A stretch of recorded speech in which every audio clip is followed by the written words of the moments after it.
I used to believe that happiness was something that faded like the color of old photographs. By the time I turned 70, I had convinced myself that the brightest chapters of my life had already been written and closed. The birthdays came quietly, the candles fewer, the room a little emptier each year. I remember one morning, sitting at the edge of my bed, staring at the creases on my hands, as if they were a map to everywhere I had been but could never return. The clock on the wall ticked, the same as it always had, but I felt as though I was running out of time to live in any meaningful way. I was wrong. That realization didn't come to me in a single lightning bolt of wisdom, nor in some perfect sunrise epiphany. It came slowly, in whispers at first, like when I saw a neighbor my age learning how to swim for the first time, laughing like a child in the shallow end of the pool, or the time my granddaughter asked me what my favorite dream was as a child and I couldn't remember. Her question lingered in my heart for weeks. Happiness after 70 isn't a miracle reserved for the lucky few. It's the natural result of dropping certain habits, rules I didn't even know I had been breaking most of my life. Looking back, I see now that I wasn't unhappy because of age itself. I was unhappy because I was clinging to ways of thinking that didn't serve me anymore. I grew up in a household where self-sacrifice was celebrated. We were taught to put everyone else first, to endure silently, to never make too much noise about our own needs. When I turned 70, I realized that these habits, these rules I had been breaking, were draining my joy. I wasn't living for myself, and in trying to be everything for everyone else, I ended up feeling invisible. The journey to being 70 plus, and happier than ever, began the day I decided to let go of what no longer served me. There are 5 rules that changed everything for me. But before I share them, I want to tell you about the morning that started it all. It was a gray November day. I remember because the sky looked like it had been washed in ash. I went to the kitchen for my usual cup of tea and found myself staring out the window at the bare branches of the old maple tree. I had planted that tree when I was in my 30s, full of plans, full of hope. Seeing it so stark and leafless, I felt as if I were staring into a mirror. That image stayed with me all the quiet, stripped down to nothing, yet still standing. That afternoon, I received a call from an old friend I hadn't spoken to in years. She had lost her husband the previous spring and had decided to join a local painting class. She said she'd never been happier. I remember being startled by that. How could she, after so much loss, say such a thing? Her laughter was rich and unburdened, almost musical. I felt something stir inside me, a kind of envy at first, then curiosity. That evening, I sat down at my kitchen table with a notepad and wrote one question at the top.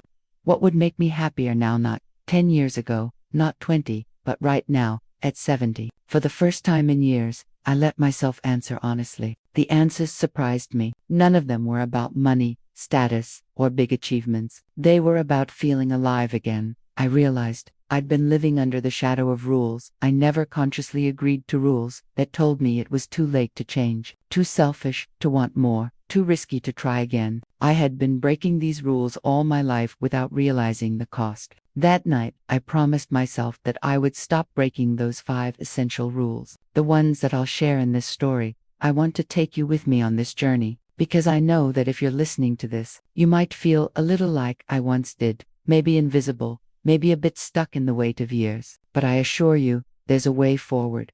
Before I reveal the first rule, let me share something my father once told me when I was young. The day you think life is over is the day you stop living.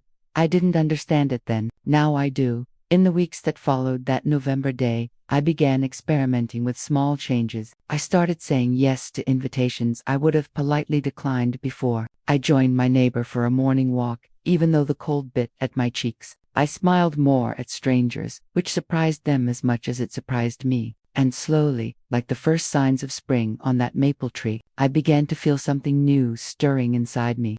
Something tender but steady. This is not a story about perfection or pretending everything is easy at 70. It's about discovering that happiness is less about what we gain and more about what we let go. It's about learning to rewrite the rules that we've unknowingly been breaking. Rules that can make the difference between merely aging and truly living.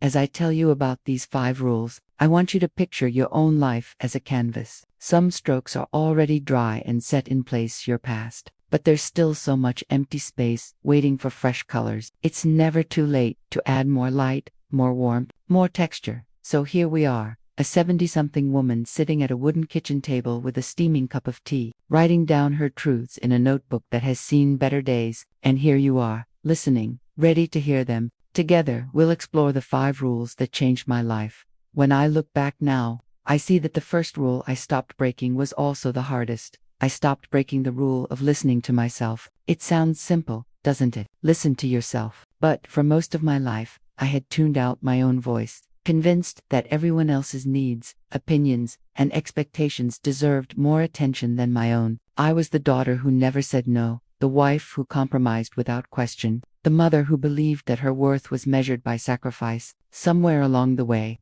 I stopped hearing myself entirely.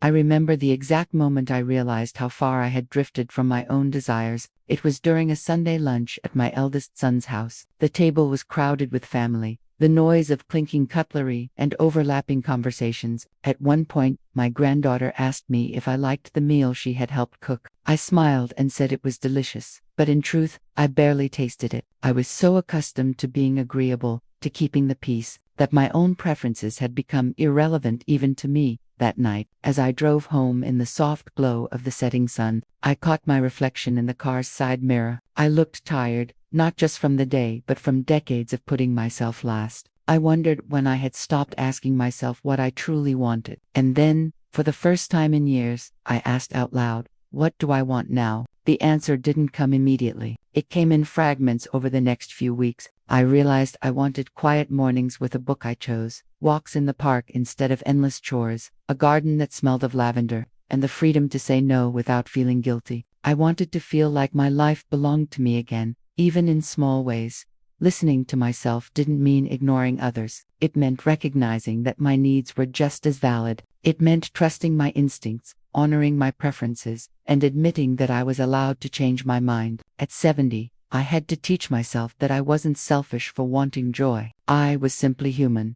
The change was subtle at first. I started by saying no to a few things, small favors that I would have previously agreed to, even when I was exhausted. I declined an invitation to host a large family dinner when I knew I wasn't up for it. I decided to spend a weekend alone in my little cottage, rather than traveling to visit distant relatives. These decisions might seem minor to someone else, but to me, they felt revolutionary. It was during this period of small rebellions that I began to discover my own voice again. I realized that I had opinions I'd long suppressed, preferences I'd ignored, dreams I'd postponed. Listening to myself became a practice of daily honesty.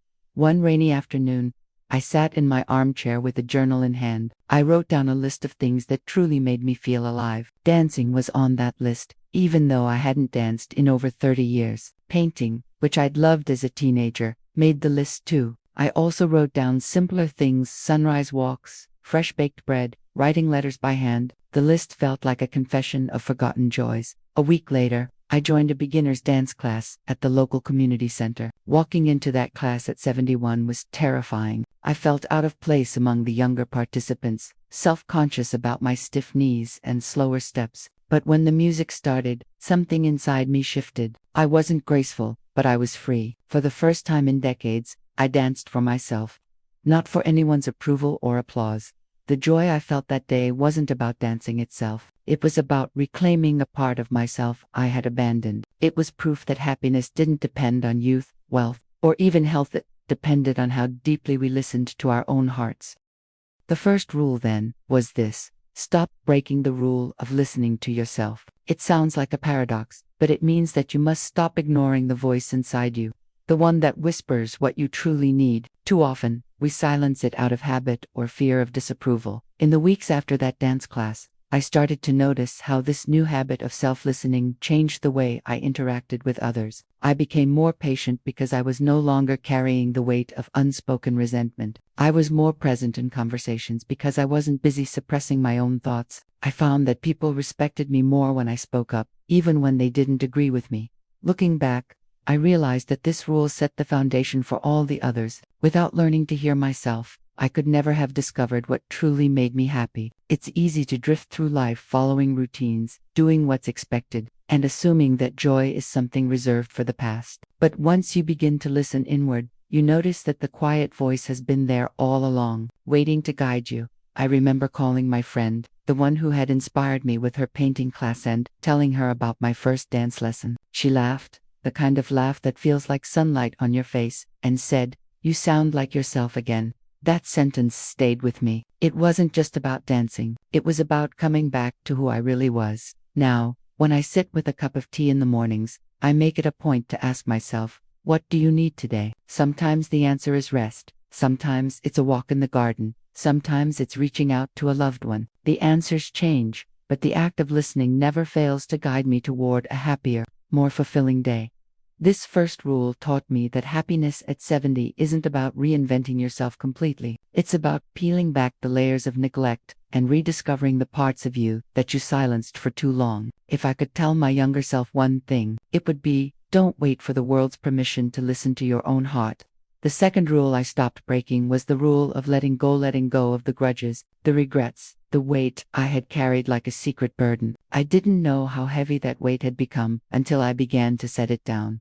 For much of my life, I had convinced myself that holding on to old wounds was a way of keeping the truth alive, a way of reminding myself never to be hurt the same way twice. But the truth is that carrying all that pain was like drinking poison and expecting the other person to suffer. I thought I was protecting myself, but I was only building walls around my own joy. I remember one morning when I was sorting through a box of old letters I had kept in the attic. Some were from friends I had lost touch with, some from family members who had hurt me in ways I never forgave. As I read those yellowed pages, the emotions came flooding back, the anger, the disappointment, the sadness. I sat there for hours in the dusty light, reliving arguments that had ended decades ago. When I finally put the letters back in the box, I realized I had lost an entire day to memories that no longer deserved my time.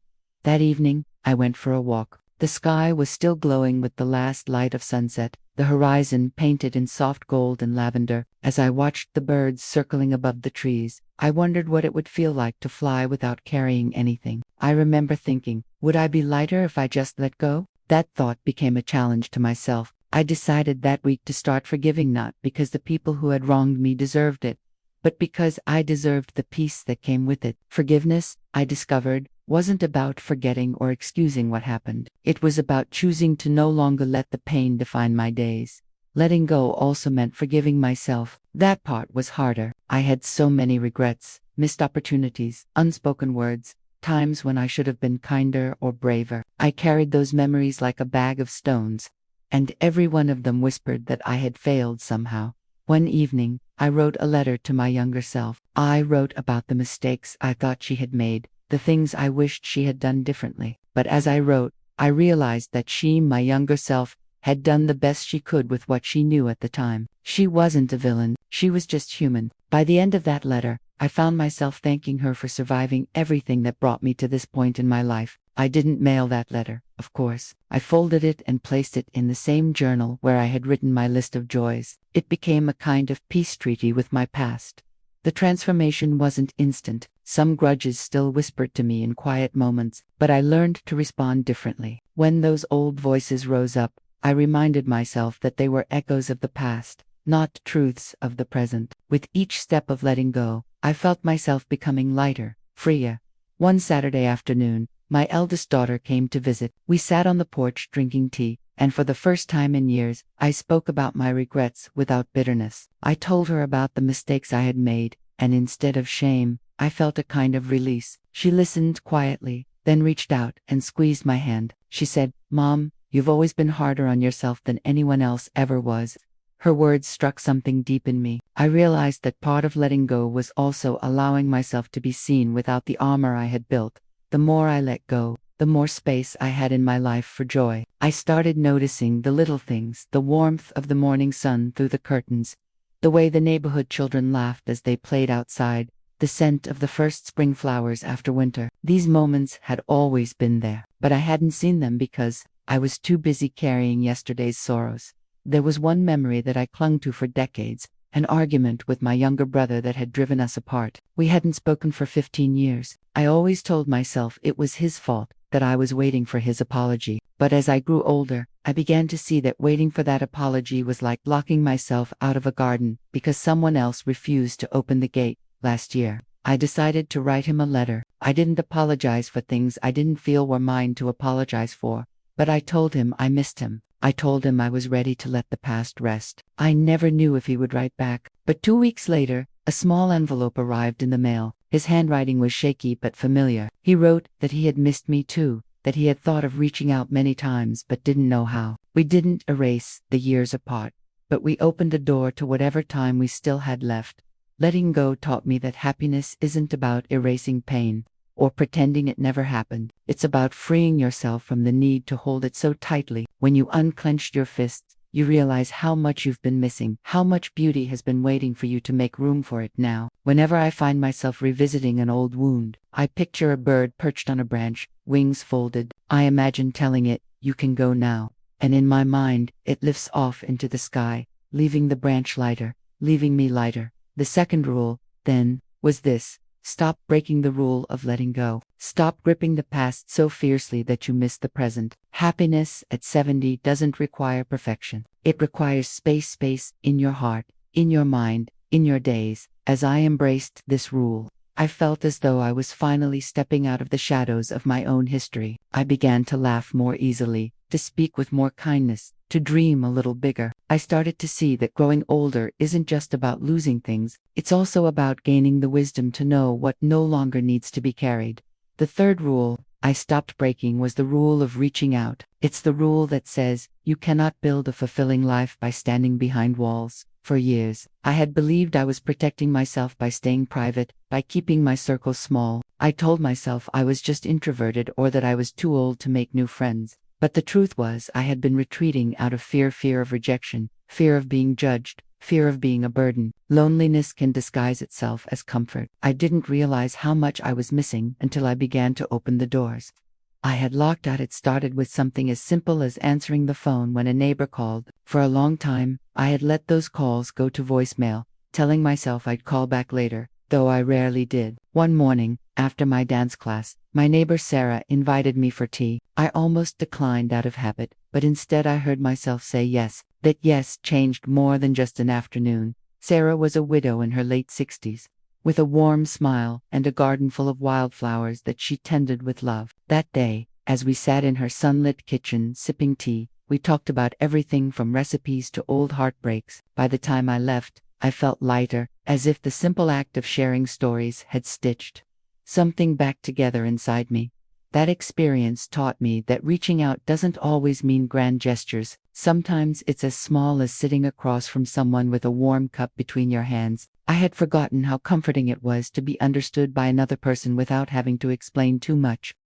After that afternoon, I started saying yes to more opportunities to connect. I joined a weekly book club at the library. I volunteered at the local animal shelter, where I met people who shared my love for animals. I even started writing letters to an old friend who had moved across the country. Reaching out also meant rebuilding bridges within my own family. For years, I had distanced myself from my youngest son because we often disagreed about his choices. I told myself it was easier to stay quiet than to risk conflict. But in doing so, I missed out on being part of his life. One evening, I called him and asked if we could have dinner together, just the two of us. He was surprised but said yes. That dinner was awkward at first, full of polite small talk and long pauses. But as the night went on, something softened between us. We shared stories about his childhood, laughed about memories we hadn't talked about in years. By the end of the evening, I felt as though we had both lowered our guards a little. That dinner didn't solve everything, but it was a start. I realized then that happiness isn't just about inner peace, it's also about connection. No matter how strong we think we are built to be part of a community. Even if that community is just a handful of people who truly see us. One of the biggest shifts came when I joined a support group for people adjusting to life after retirement. At first, I thought I didn't need it. I told myself I was managing just fine. But in that group, surrounded by others who were navigating the same transitions, loss of purpose, changes in routine, fears about the future, I found a sense of belonging that I hadn't realized I was craving. We laughed together, cried together, and slowly began to build a network of friendship that extended beyond those weekly meetings. Reaching out didn't just enrich my social life, it changed my perspective on aging. When you share your story with others and listen to theirs, you start to see how universal your struggles and joys really are. It becomes clear that you're not as alone as you thought. There's one particular moment I cherish. One winter afternoon, the book club decided to meet at my house. We gathered in the living room with blankets, tea, and a plate of freshly baked scones. As the snow fell quietly outside, we discussed a novel about second chances. I remember looking around the room and feeling a warmth I hadn't felt in years, not from the fire and the fireplace, but from the laughter and connection that filled the air. Reaching out also means being willing to ask for help, something I had always struggled with. I grew up believing that strengths meant handling everything on your own, but I've learned that real strength often comes from admitting you can't do everything alone. When I finally asked my daughter to help me set up a small garden in my backyard, I expected her to see it as an inconvenience. Instead, she showed up the next weekend with gardening gloves and a big smile. We spent the day digging, planting, and sharing stories. By the end, the garden wasn't just a patch of soil with flowers, it was a reminder that love grows when we let others in. The third rule, then, was this: stop breaking the rule of reaching out. Stop convincing yourself that you're fine on your own, when what you really need is connection. We're not meant to walk through life as islands. Even in our later years, we have so much to give and receive through relationships, friendships, and community. There's a certain courage in vulnerability, a kind of quiet bravery in saying, "I need you," or "Would you like to join me?" I used to think that aging meant shrinking into the background, fading from the spotlight of the world. Now, I see that aging can mean stepping into new circles, creating new bonds, and becoming part of stories that are still unfolding these days. When I sit in my garden among the lavender and marigolds, I often think about how different my life feels compared to the years I spent in quiet isolation. The garden itself has become a symbol of connection. Plants sharing the same soil, each thriving better because they grow side by side. Reaching out taught me that happiness blooms in the spaces between usan, the shared meals, the exchanged smiles, the honest conversations that remind us we are not alone. The fourth rule I stopped breaking was the rule of taking care of my body, not as an obligation, not as a chore, but as a form of respect for the life I still had ahead of me. For decades, I treated my health as something I could tend to later. I was always too busy with work, too busy raising children, too busy caring for others. By the time I hit 70, I thought it was too late to start over, as if health were a privilege reserved only for the young. But one morning, I woke up feeling winded after simply making the bed. It startled me. I sat at the edge of the mattress and thought, if I feel this way now, how will I feel in 10 years? That question lingered like a shadow in the corners of my mind. It wasn't just about wanting to live longer. It was about wanting to live better. I realized that the aches and fatigue I had accepted as normal were often the result of neglect, not age alone. I decided to shift my perspective. Instead of seeing my body as something that was failing me, I would see it as something that had carried me faithfully for decades, and I owed it my care in return. The first change I made was embarrassingly simple. I started drinking more water. For years, I had relied on endless cups of tea and coffee, barely remembering to drink plain water. My daughter bought me a sturdy water bottle and challenged me to refill it 3 times a day. At first, it felt silly to count glasses of water like a school assignment, but within a week I noticed I had more energy and fewer headaches. The next change came when I began to walk regularly. My neighbor Sarah invited me to join her for her morning walks, and I reluctantly agreed, thinking it would be tedious. The first few mornings were difficult. My knees protested, and my breath came short. But Sarah was patient, and the rhythm of our steps on the quiet streets became something I looked forward to. We started with 10 minutes a day, then 15, and eventually half an hour. The walks weren't just good for my legs, they were good for my soul. Soon after, I signed up for a beginner's yoga class at the community center. I remember the first class vividly. I was stiff, nervous, and felt utterly out of place among the more flexible participants. But the instructor, a kind woman named Carla, encouraged me to move at my own pace. The gentle stretches, the focus on breathing, the slow strengthening of muscles, all of it began to make me feel at home in my body again. Taking care of my body also meant paying attention to what I ate. I grew up in a household where meals were hearty but often heavy, and I had carried those habits into adulthood. I didn't set out to follow a strict diet, simply began to add more fresh fruits, vegetables, and whole grains to my plate. I swapped late-night cookies for a handful of almonds or slices of apple. I noticed that my digestion improved, and I slept better. What surprised me most was that these changes didn't feel like punishments. They felt like gifts I was giving myself. Each small choice, a glass of water, a walk, a healthier meal, became an act of kindness toward the person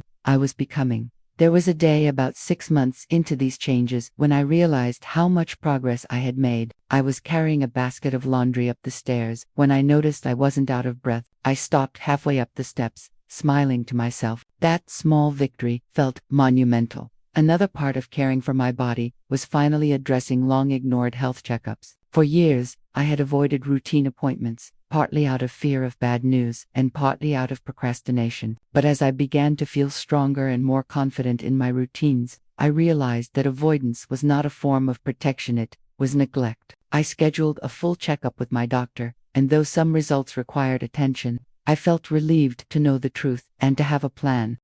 I also started sleeping with intention. For much of my life, I wore my lack of sleep like a badge of honor, proof of how hardworking and self-sacrificing I was. But I began to understand that rest was not a weakness. It was essential. I adjusted my routine to wind down earlier, kept my bedroom dark and cool, and allowed myself to sleep without guilt. Waking up refreshed became one of the simplest but most profound pleasures I'd experienced in years.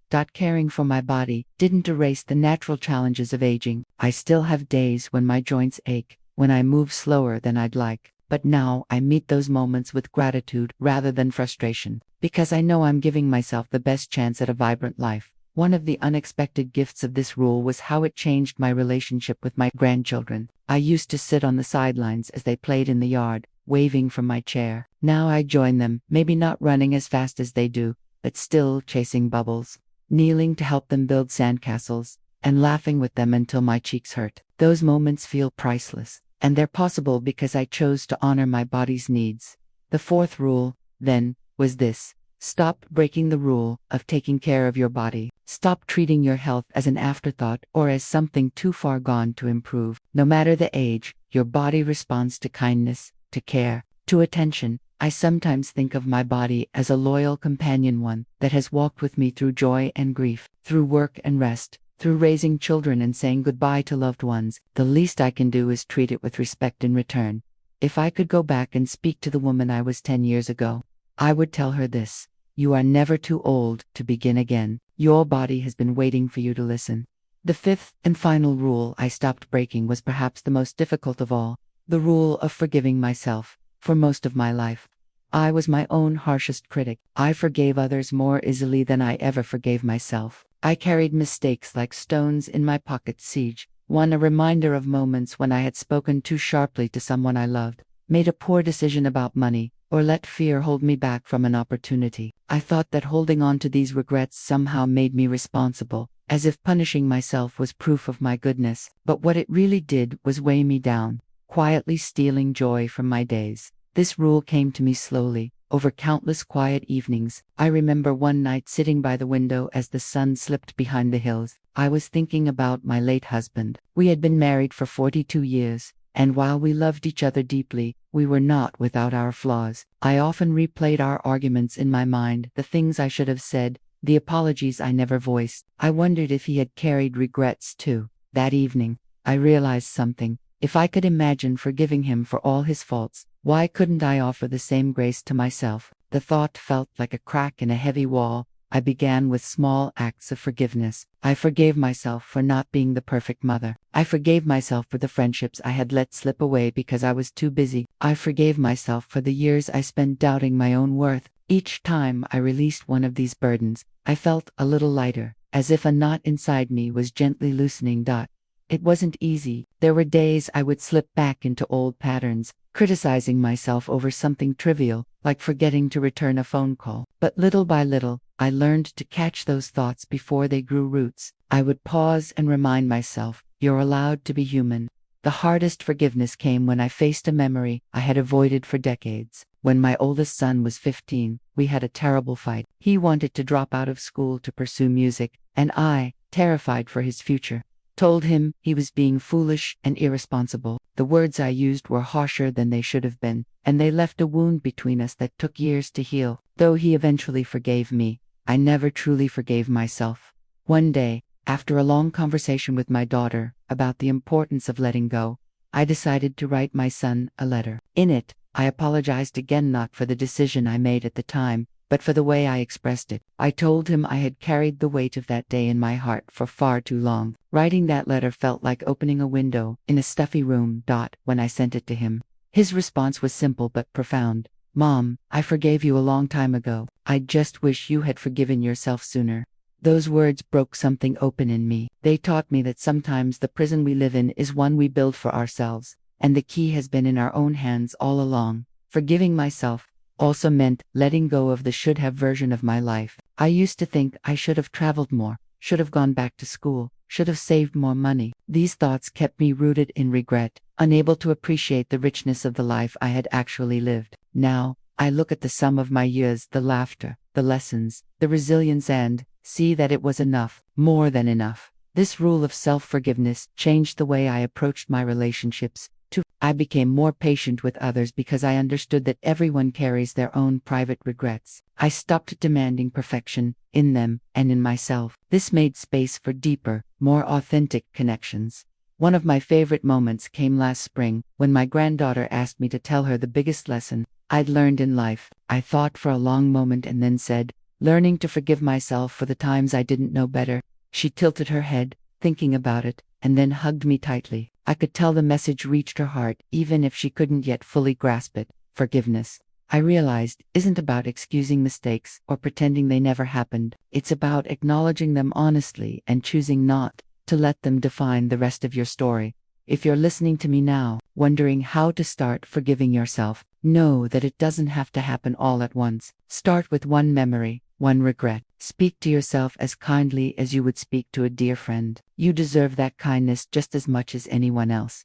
When I stopped breaking this rule, I found a peace I hadn't felt in decades. The quiet voice of self-criticism that used to follow me everywhere began to fade. In its place grew a sense of compassion for the woman I was and the woman I still had the chance to be. There's a photo I keep on my nightstand. It's of me in my 30s, holding my youngest child on my hip, smiling at something just out of frame. I used to look at that photo and feel a pang of guilt, thinking about all the ways I had failed her. Now, I look at that same photo and see a young mother doing her best with what she knew at the time. I whisper to her sometimes, you did enough. You were enough. The fifth rule, then, is this. Stop breaking the rule of forgiving yourself. We cannot rewrite the past, but we can decide how much power it holds over us. In learning to forgive myself, I discovered a freedom I didn't know I was missing. My days became lighter, my laughter easier, and my heart open in ways I hadn't expected. This is the rule that tied all the others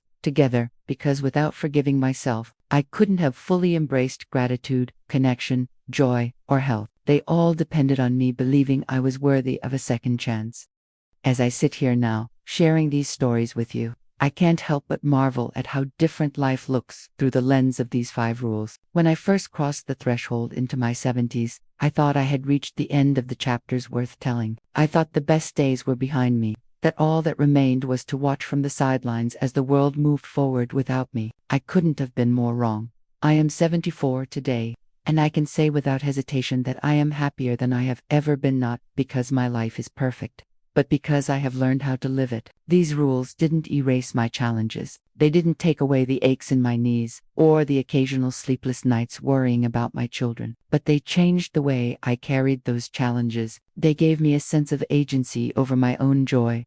The first rule, stopping the habit of ignoring gratitude, taught me that happiness isn't something waiting at the end of a finish line. It's something we gather in tiny pieces each day. The second rule, stopping the habit of hiding from connections, reminded me that people don't just keep us company, they keep us alive in the truest sense. The third rule, stopping the pursuit of someone else's definition of joy, showed me that we all have the right to shape our own happiness, no matter our age. The fourth, caring for my body, proved that it's never too late to show up for ourselves physically. And the fifth, self-forgive me to let go of the invisible chains that had held me back for decades. If I could travel back in time to my younger self, perhaps to that 25-year-old woman balancing a crying baby on one hip and a stack of unpaid bills on the kitchen counter, I'd tell her, the future isn't something to fear. You don't have to spend so much of your life waiting for one day Start collecting small moments of happiness now. They will carry you through.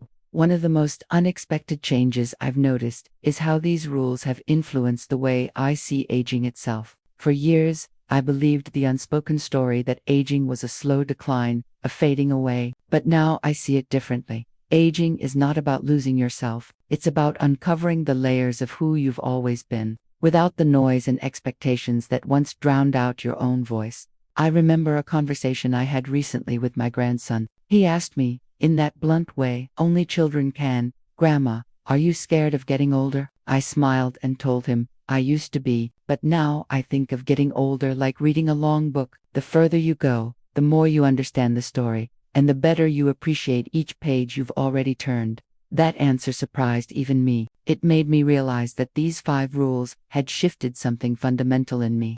I no longer saw my life as something winding down, but as something deepening.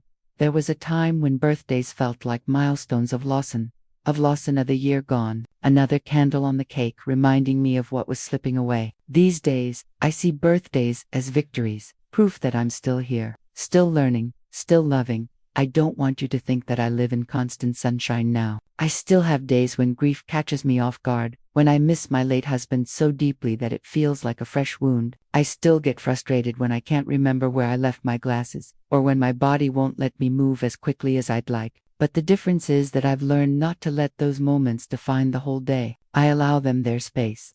Then I gently return to the lessons that keep me grounded. One story that stands out happened last winter. We had an unexpected snowfall that blanketed the town overnight. In the past, I might have grumbled about the cold or worried about slipping on the icy steps, but that morning, I made myself a cup of tea, wrapped a shawl around my shoulders, and sat by the window to watch the world transform under the snow. It was quiet, almost sacred, the way the flakes drifted down like tiny feathers. I remember feeling a deep contentment wash over me, a reminder that joy often comes when we're willing to slow down enough to notice it.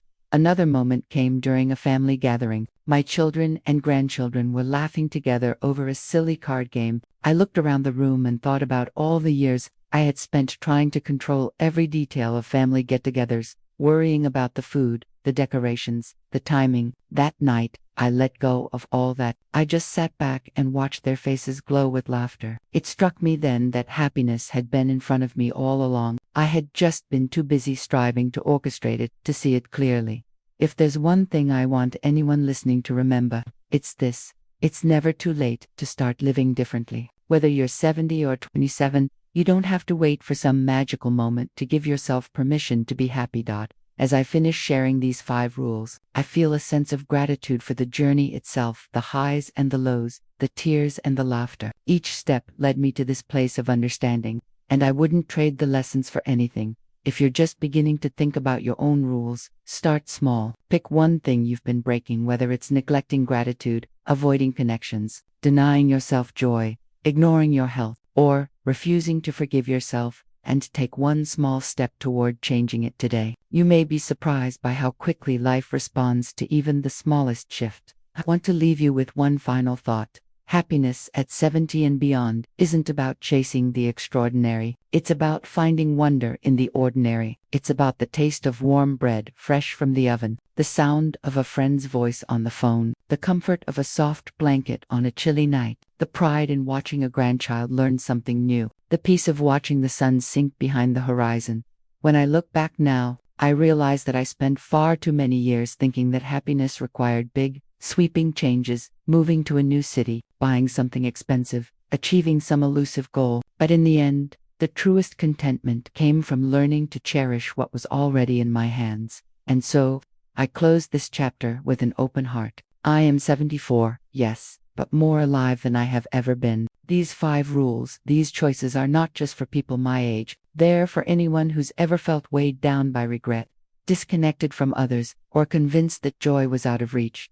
May you find your own rules worth keeping. May you stop breaking the ones that truly matter. And may you discover, as I have, that happiness isn't a destination waiting on the horizon. It's here, waiting to be welcomed in the life you have right now.